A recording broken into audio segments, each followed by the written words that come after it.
Video ini hanya untuk mereka yang punya logika. Bagi yang tidak punya logika, skip aja.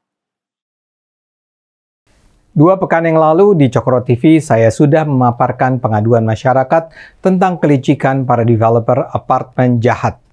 Ada yang mangkrak, ada yang lepas tanggung jawab, ada yang pailit, sehingga para pembeli tidak memperoleh baik apartemen maupun uang puluhan atau ratusan juta rupiah yang sudah dikeluarkannya.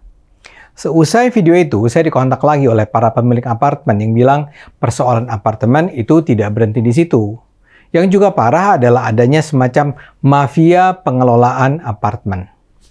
Dan selama mafia itu tidak dibasmi, para pemilik dan penghuni apartemen akan terus tereksploitasi. Ini ada kaitannya dengan apa yang disebut sebagai Perhimpunan Pemilik dan Penghuni Satuan Rumah Susun atau disingkat sebagai P3SRS. P3SRS ini adalah organisasi yang seharusnya dibentuk untuk mengatur dan mengelola rumah susun atau apartemen. Pembentukan P3SRS ini diatur dalam Undang-Undang Nomor 20 Tahun 2011 tentang rumah susun. Gampangnya P3SRS ini adalah semacam RT/RW lah. P3SRS seharusnya menjadi organisasi yang mengelola, mengawasi, merawat apartemen ataupun segala macam hal yang merupakan milik bersama para pemilik dan penghuni apartemen. Kalau isi masing-masing unit apartemen kan hak pribadi atau perorangan ya. Nah, yang di luar unit apartemen itu dianggap sebagai milik bersama. Misalnya, koridor, jalan, tangga, lampu, dinding yang bisa ditempeli banner iklan, tanah atau koridor yang bisa disewakan buat konter penjualan makanan, tempat parkir, kolam renang, atau bahkan rooftop sebagai tempat berdirinya BTS dan sebagainya. P3SRS juga mengelola saluran air, gas, listrik, lift, dan sebagainya. Mereka bertanggung jawab untuk mengorganisasikan kebersihan, keamanan, perawatan, atau juga mengorganisir pembayaran listrik dan air. Jadi, vendor cleaning service atau security sebuah kompleks apartemen misalnya ditentukan oleh P3SRS ini. Tapi di sisi lain, mereka juga memperoleh pemasukan yang luar biasa. Merekalah yang menetapkan dan mengelola iuran bulanan, namanya iuran pemeliharaan lingkungan atau IPL. Ini semacam iuran bulanan RT/RW, tapi dalam jumlah yang jauh lebih besar. Selain itu ada pula sinking fund, semacam dana cadangan yang tidak boleh diganggu dan baru akan digunakan untuk membiayai keperluan mendesak atas persetujuan pemilik. Besarnya 10% dari iuran IPL.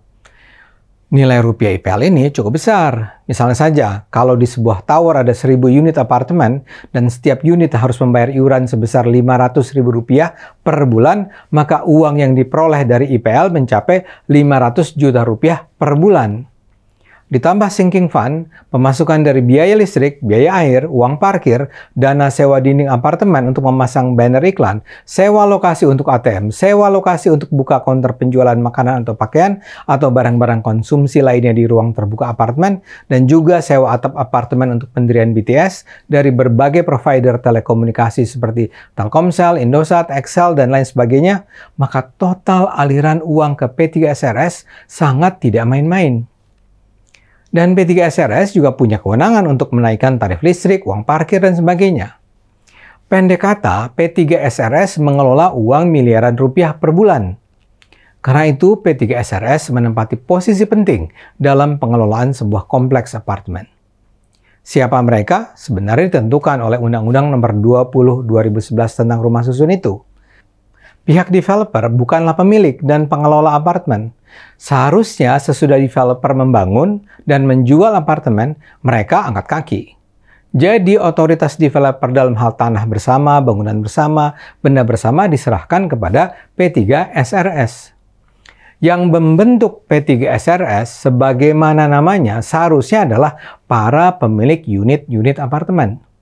Dikatakan bahwa 1 tahun setelah dilakukan serah terima, pemilik unit secara kolektif akan membentuk P3SRS yang akan memilih atau menunjuk pengelola.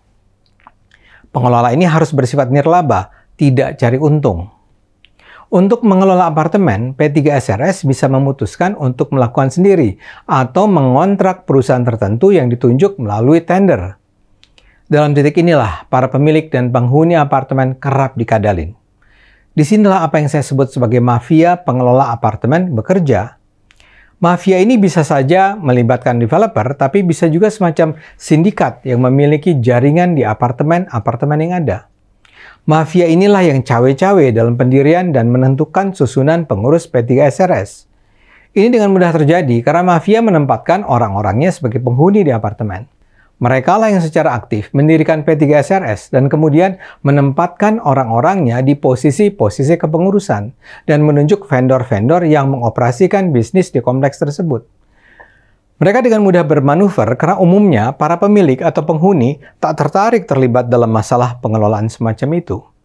Sebagian pemilik baru tergerak untuk bertindak kalau mulai merasa ada yang nggak beres atau merasa mereka sebenarnya kehilangan hak yang sangat bernilai. Sebagai contoh, di berbagai kompleks apartemen kita bisa melihat adanya fasilitas umum yang merupakan milik bersama disewakan. Misalnya saja rooftop atap apartemen yang disewakan bagi perusahaan-perusahaan telekomunikasi untuk menegakkan BTS.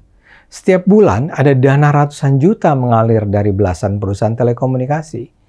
Masalahnya setelah masuk ke kantong pengelola, pertanggungjawabannya tidak jelas. Ketika pemilik menyadari bahwa ada uang hak mereka yang tersumbat, barulah mereka bersuara. Begitu juga soal pemasukan parkir, pemasukan dari koridor untuk bisnis kuliner, pemasukan dari penyewaan dinding-dinding untuk keperluan promosi, dan lainnya seharusnya menjadi milik P3SRS untuk kepentingan bersama. Kembali saya tekankan, ini menyangkut uang miliaran rupiah. Agar bisa menjalankan aksi dengan mulus, P3SRS ini tidak akan transparan dalam mengelola apartemen. Pemilik apartemen tidak pernah memperoleh pertanggungjawaban keuangan yang detail tentang keluar masuknya uang. Celakanya lagi ketika pemilik memprotes dugaan kecurangan ini, pengelola bisa melakukan balasan yang mengerikan. Para pemilik yang berani menolak keputusan-keputusan pengelola bisa saja diputus aliran listrik dan airnya. Saya bertemu dengan pemilik apartemen yang mengaku sudah lebih dari 1 tahun hidup tanpa listrik dan air di apartemennya. Dalam video terdahulu, saya juga sudah bercerita tentang seorang ibu bernama Kelly Tan yang harus kehilangan suami di apartemen Mediterania Marina Residence. Menurut kisah yang diadukan pada saya, P3SRS memutus aliran air dan listrik saat berlangsung konflik antara penghuni dan pengelola apartemen. Ketika itu, suami Ibu Kelly sedang sakit ginjal dan melakukan cuci darah 2 kali seminggu. Karena itu, dia sangat membutuhkan oksigen, listrik, dan air di unit apartemennya. Itu berlangsung selama 3 bulan. Ibu Kelly berulang kali memohon agar pengelola apartemen mau berbaik hati menghidupkan kembali aliran listrik dan air ke unit apartemennya. Permintaan itu diabaikan. Akibatnya tragis. Pada 6 Maret 2022, suami Ibu Kelly meninggal dunia. Sampai hari ini Ibu Kelly masih mengandalkan bantuan air dari tetangga. Bisnis kulinernya yang ia andalkan untuk mencari nafkah macet. Ini benar-benar tragis. Di sejumlah apartemen, karena adanya ketidakpercayaan, berdiri 2 P3SRS sekaligus. Yang satu dibuat murni oleh pemilik apartemen, yang satu lagi dibentuk oleh P3SRS. Para pemilik apartemen mengaku sudah melapor ke Pemprov, polisi, ombudsman, DPRD, YLKI, tanpa hasil. Jadi siapa otoritas yang sebenarnya bertanggung jawab atas kekisruhan ini? Kalau saya dengar penjelasan pemilik apartemen, yang seharusnya turun tangan adalah Dinas Perumahan Rakyat dan Kawasan Pemukiman Pemprov. Merekalah yang mengeluarkan SK P3SRS. Dari yang saya dengar, memang tidak semua apartemen seburuk itu pengelolaannya. Tapi yang saya ceritakan di atas bukanlah contoh sebagian kecil. Yang busuk semacam itu banyak. Padahal seharusnya itu tidak perlu terjadi kalau pemerintah bersedia melakukan kewajibannya. Pengelolaan apartemen itu berada di bawah kendali Pemprov. Jadi Pemprov bisa mengontrol pendirian P3SRS agar tidak disusupi kepentingan-kepentingan developer atau mafia pengelola apartemen.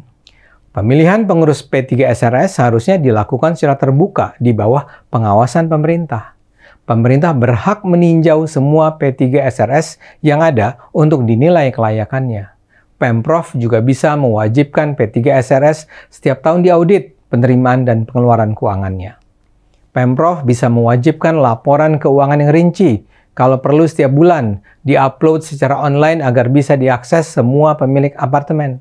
Dan daripada menimbulkan fitnah dan praktek korupsi lagi, sebaiknya pengelolaan diserahkan saja kepada pihak ketiga, semacam property management yang dibayar secara profesional. P3 SRS tinggal memilih perusahaan property management mana yang bisa mengelola apartemen secara bertanggung jawab. Apa yang terjadi ini sungguh memprihatinkan. Dan ini sebenarnya bisa diselesaikan bila Pemprov bersedia menjalankan kewajibannya, mengatur, mengawasi, dan menjaga agar regulasi dilakukan secara benar. Penderitaan para pemilik apartemen ini tidak bisa dibiarkan terus-menerus. Di satu sisi, rakyat perlu dijamin hak-haknya dan tidak dibiarkan dieksploitasi sekedar sebagai sapi perah para developer atau mafia yang jahat. Di sisi lain, penertiban apartemen perlu dilakukan agar menjamin kesehatan bisnis properti di Indonesia. Ayo gunakan akal sehat, karena hanya dengan akal sehat bangsa ini akan selamat.